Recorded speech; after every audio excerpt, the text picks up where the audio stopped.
happening, everybody? It's Sean with Reactions to the Classics, and today we got another Bright Eyes reaction. We got the People's Key, brought to us by a friend, longtime supporter and Bright Eyes superfan, Caitlin. Thank you, Caitlin. Appreciate you. Appreciate all the patrons that make this thing go. If you'd like to support us in any way, check out the Patreon link below. The Patreon link on the end screen. All right, I've done several Bright Eyes albums. There's a Bright Eyes playlist down below. I'm not going to revisit all those. Go check them out. But I've become a huge fan of Bright Eyes and Conor Oberst through this journey, courtesy of Caitlin.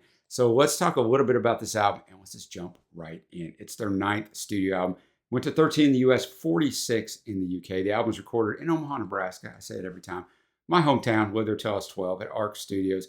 Produced by Mike Mogus, of course. The album was released on February 15, 2011. Conor's 31st birthday, released by Saddle Creek Records. Features guest artist Andy LeMaster of Now It's Overhead, Matt McGinn of Cursive. I do know Cursive. Carla Azar of Autolux, Clark Bichelle of The Faint, I know The Faint, Shane Aspirin of the Berg Sands Nipple, Laura Burnham of the Mina Birds, and Denny Brewer of Refried Ice Cream. Denny's going to have a big role in this. The lyrics make mention of Haile Selassie, the Lion of Judah, and I, all things associated with Rastafari. What was called the last Bright Eyes album, The People's Key, and it wasn't, but it was at the time, moves away from the band's folksy roots to a newer rock sound. In Conor's own words, quote, "We're over the Americana, rootsy, whatever that sound is. People say country, but I never thought we were very country at all. Whatever that element or that aesthetic is, I guess it's worn a little thin for me these days. So we very much wanted it to be rocking, and for lack of a better term, contemporary or modern." Critics are all over on this. Most of them are kind of mid-level, 5 or 6 out of 10. But NPR said, "This is the best record Bright Eyes has ever made. In fact, it's the best record of the band's frontman, Conor Oberst, has ever been a part of. Publicists like to say as much as any time an artist releases a new album, but in this case, it's actually true. The People's Key is a career-defining work of art." So I thought, wow, okay. All tracks are written by Conor, unless otherwise noted. The music will not be in the video, but it will be at a Vimeo link below. So follow along with this. All right, we'll start off with that first track, Firewall. The first track on all these albums are always interesting because they're spoken words and different kinds of soundscapes. And I read on an album a while back, Conor said he did that to draw you in, right? To see who's really in this thing, who's going to stick around. And Conor said about this tactic and about this song in particular, it became a tradition. On every Bright Eyes record, there's some kind of sound collage that begins it. Some of them have dialogue, some don't. I like it when I can kind of slow down the attention span a bit. It's a way to draw you into the rest of the record. And there's a guy speaking on here, and they asked him, who is this guy? So it's actually a friend of mine, this guy named Danny Brewer. Plays in a cool band from Texas called Refried Ice Cream. I was recording with the Valley Band in the studio called Sonic Ranch outside El Paso. It's an amazing and strange place in general, this part of the country. I agree, I've been there. And he's friends with this guy who owns a studio. He stopped by to hang out, and I heard him pontificate in this way. It occurred to me to ask him to record some of the monologues. So, I mean, I've read a few other things about this. This ought to be lit. I'm going to have the lyrics up as always. So important with Conor. If you haven't joined me for any of these before for Bright Eyes, I think Conor's probably the greatest lyricist of the 2000s. And it's one of my favorite lyricists of all time. Thanks again, Caitlin. Firewall, an over 7-minute epic. First 2.5 minutes is that odd dialogue. I mean, it's crazy interesting by Denny Brewer. And I'm not going to repeat all of it, but it is just this whole outer space thing and all of this stuff that's, you know, it's all about love, but people get twisted off. And then the rest of the song is Conor busting it out here and just talking about all these different things. Kind of a stream of consciousness a little bit. I mean, I get it, a little bit of where he's going through, what he's going through here, but see at the end is a seen by I and I. So I and I is a complex term referring to the oneness of Jah or God, and every human is the definition of that. So he's kind of bringing it all together in that. But I liked it, man. I liked it. It's always interesting to hear what Conor's got in store for track number 1. Now, I will say this. If you've never heard a Bright Eyes album and you just bought this CD, or I guess streamed it at the time, 2011, you probably would have bought the CD. Never mind. You would have bought the CD, or you would have streamed it, but you would have paid for the actual album, right?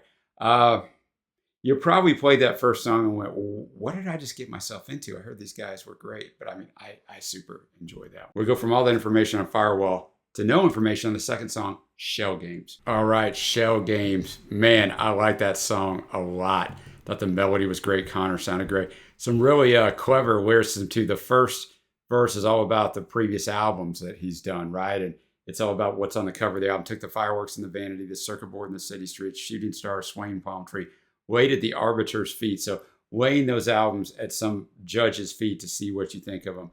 And then a lot of people think the rest of this has to do with Christianity and signs of Christianity, you know, crosses and stuff on, but either on a wall, which he mentions, or, you know, a tattoo on an arm. But he never comes out and says that. So it's just interpretation. If I could change my mind, change the paradigm, prepare myself for another life, forgive myself for the many times I was cruel to someone helpless and weak. But here it comes, that heavy love. I'm never going to move it alone. And so he just kind of goes, I was dressed in white, touched by something pure. Death obsessed like a teenager, sold my tortured youth, piss and vinegar. I'm still angry with no reason to be. So I mean, every Bright Eyes album, I will talk about this. And I'll talk about this probably several times on this album, but fantastic lyricism from Connor. But I really like that song. And next up we have Jejune Stars. I probably said that wrong. Jejune being a synonym for uninteresting or lacking substance. So Denny Brewer's back, and I don't know if that ran on Pomegranates continues into the next song, but it's only 1 second left, so I had to stop it. He always says the word once in the song, Jejune Stars, Jejune Stars. I focused on it, but then there's so much lyrics that I'm processing because the lyricism on here was great. And also Mike on the guitar, and then Nate Walcott on the keys on this really stood out. Mike's producing like, as all these Bright Eyes albums are, but I can already tell this one's going to be produced just to an impeccable level. And, you know, it's just kind of a circle of life here, sort of, that Connor's talking about. Every day is a new gift. It's a song of redemption. And the expression of love is the way to return to that place that I think of so often, but now never mention. The voice in the back of my head says that I don't deserve. And so then he starts talking about being younger, you know, and your memories, you know, and I saw a quote where somebody said, nostalgia is your memories with the pain removed. I think that's kind of an interesting way, because I even go through that in my life. You know, I have a chronic pain disease. I have rheumatoid arthritis. I've had it for 16 years. So when I go do things like concerts, events, whatever, there's a lot of pain involved. But like months later, I don't remember that pain. I just remember how great that time was with, you know, whoever I was there with, and how great the event was. So I think that I kind of resonate with that. And he's talking about this, you know, he reminisces back to when See That Sunny Day that we snuck out, hid under the bleachers, kissed as the band marched, everything fell into line. So back in the day, and remembers it with all this greatest. I mean, they might have got in trouble, they might have run out of things, but you just remember those good parts. So I thought, clever song, well produced, instrumentation, fantastic. Going to the fourth track, Approximate Sunlight. As is the case with a lot of Brides, pretty intricate song, because you had this woman in the background saying things she couldn't quite understand everything she was saying. It was mixed to the back. Little pedal steel maybe in there from Mike. The song itself, a little abstract, right? Used to dream of time machines. Now it's been said we're post everything. As a child, imagining neckties and coastlines. If you start studying these lines, they could allude to all these different literary things and schools of thought, and it just gets into this huge rabbit hole that I won't go down for the purposes of time on this. But I've seen the show, man. What a sight! Drenched us in approximated sunlight. The crowd was small, mostly blind, but kind. You're too kind. Now you are who you were when you were real. So that's kind of the repeating thing here. And then at the end, I think we have like a drive-by shooting. Like quinceanera dress she bought was stitched with bullets. All the guests in the garden scream. Women in tires squealing. Such opulence, such misery. Unwinding, unwinding. All I do is follow. Just follow this hollow you around. Now you are how you were when you were real. So I don't know. Like we all kind of live a fake life that we're kind of encouraged into doing nowadays, especially from social media and those sorts of things. And now either this person's dead or this person's come back to being who they were originally, who they really are. This song didn't really hit for me, man. It's okay, but the longer it went on, the more I liked it, but it didn't hit for me. That's all right. Now we got Haile Selassie. Haile Selassie.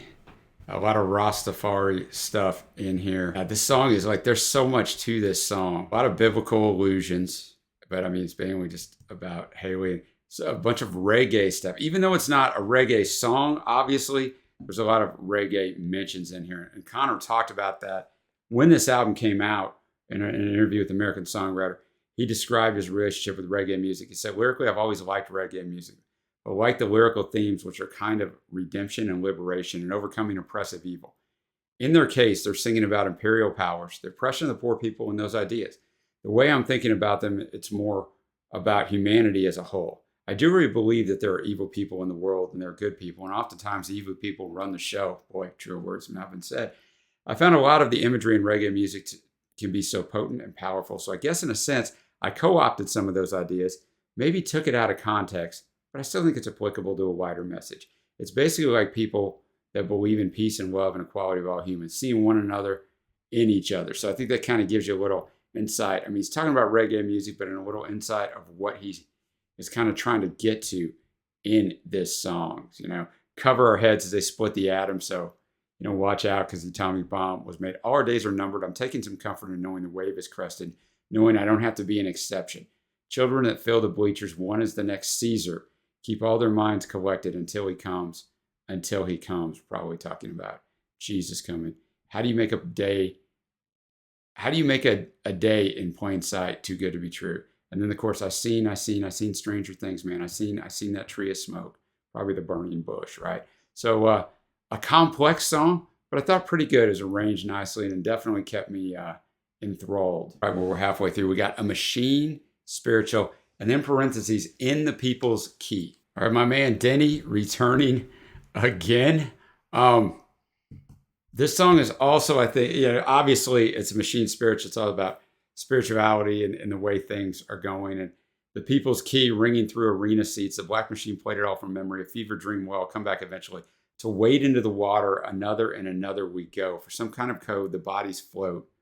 Someone is out to know. You get some mention of Eva Braun and Hitler in here. They're dreaming and dreaming. The people's key ringing, filling everything. The theme repeats, center of the galaxy. Impart to me your wisdom, and eventually I'll float into the ether. Another from another we grow. From some kind of code of flesh and bone, we form some kind of code of flesh and bone. No, you're not alone. So we're together in this, but then he's kind of like talking about the evils and how we're just kind of destined that. But then at the very end, he goes, history bows and it steps aside. In the jungle, there are columns of purple light. So like there's hope. Like we don't have to constantly repeat these things. We are starting over. We're starting. So he kind of flips the song at the end. At least that's my take. But Connor's writing is complex. I think on this album, it's very complex. So I could be totally off on this on first listening, but I'm really trying to focus in and catch what I can catch. Next up, we have Triple Spiral. All right, Triple Spiral. First of all, I want to point out Laura Bernin, who was doing the backing vocals on it. I thought it really worked when she came in there. Her and Connor sounded really good. This song, you know, it has all these different things in here with the triple spiral, but my maiden mother crone, all these different things. But, you know, he does talk about his loss of faith. I loved you, triple spiral, Father, Son, and Ghost, but you left me in my darkest hour when I needed you most. And now the dream is over. I want it to be known how sad it is to know that I'm in control. So, you know, his losing of his faith as a Christian, it's sad for me to see that, but, you know, I could never wrap my head around. Those of you that aren't Christians probably can't wrap your head around why I believe in all that. And I can't wrap my head around how you think all this just happened and works together just out of happenstance. But, you know, Connor's lamenting it, though. I mean, he's sad about it and saying that now how he's in control of everything. But, you know, a good song and very complicated writing, you know, the way he had to do it, you know, is just, it's tough. So, yeah, you know, they're triplet stanzas, kind of. It's divided into three parts, the song itself. So pretty cool song. Like I said, really good songwriting. All right, next up we have Beginner's Mind. All right, Beginner's Mind, a really cleverly written song. I don't know that I cared for the song all of that much, but I do like the writing. He's basically singing to his own innocence, right? And like try to hold on to that innocence. Don't let the world jade you, which is what we all hope for our children, right? Hold on tight, beginner's mind. The wheel is spinning too fast to make your move. The worst must be assumed. Oh, how they'll try to pull and pry away what you know now. Beat it and beat it out. Leave a drum that makes no sound. That's great writing right there. A cocktail napkin, epitaph, some psychobabble telegram, message written in the sand, the tide rolls in. Swear you'll do the opposite of all those tangled hypocrites who say that the experiment has failed. Don't go there. You're getting nowhere. So, stay a while, my inner child. I'd like to learn your tricks to make you know what makes you tick, to nurse you when you're sick. I mean, it's a crazily, just a really well-written song. Next up, we got Ladder Song. This song was written about a suicide of one one of Connor's friends. He wrote this song in 2 days after that happened. He recorded the track with his own outdated keyboard, passing over the studio's grand piano to preserve the feeling of his first take at home. He said, "It seemed like the missing piece. I didn't know there was a piece missing."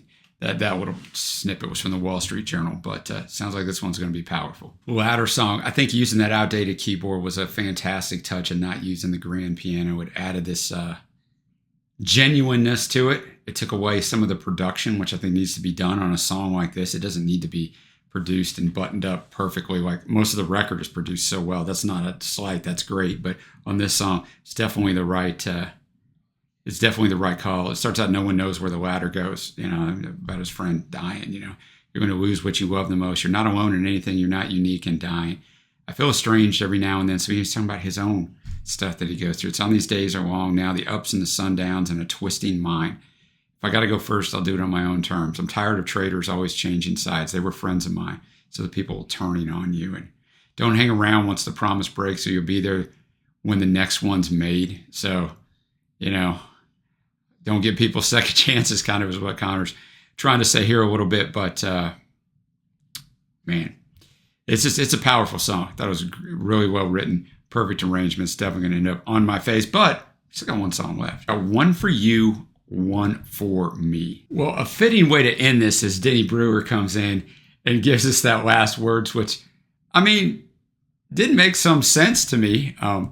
This song, One for You, One for Me, just some different, some polar opposites in some of them, and some of them not necessarily. But I think the overall arching thing, and I've read some stuff about this song, but no one really knows except for Connor. I couldn't find a quote from Connor. I'm sure he's talked about it, but I just couldn't. There wasn't a lot of press they did for this album like they did on some of the previous ones, so it was harder to find. I always like to see what the songwriter has to say, because we can interpret all day long. But I think it's about the fact that we're all kind of one. We're all humanity. We're all of one human race, right? It even has a verse in here about Hitler, but we're all together in this thing. And I think that was, it starts out one for the righteous, one for the ruling class. Those polar opposites, you and me, that is an awful lie. It's I and I, it's I and I. We're all in this one together. So that was a good way to end the album. And, I don't think you want to end it with a ladder because it's so heavy. So I think this one, instrumentation was great. It was 6.5 minutes long. It didn't feel like that. So I thought it was a good way to end it. Now we come to my favorite tracks. Honorable mention, Haile Selassie.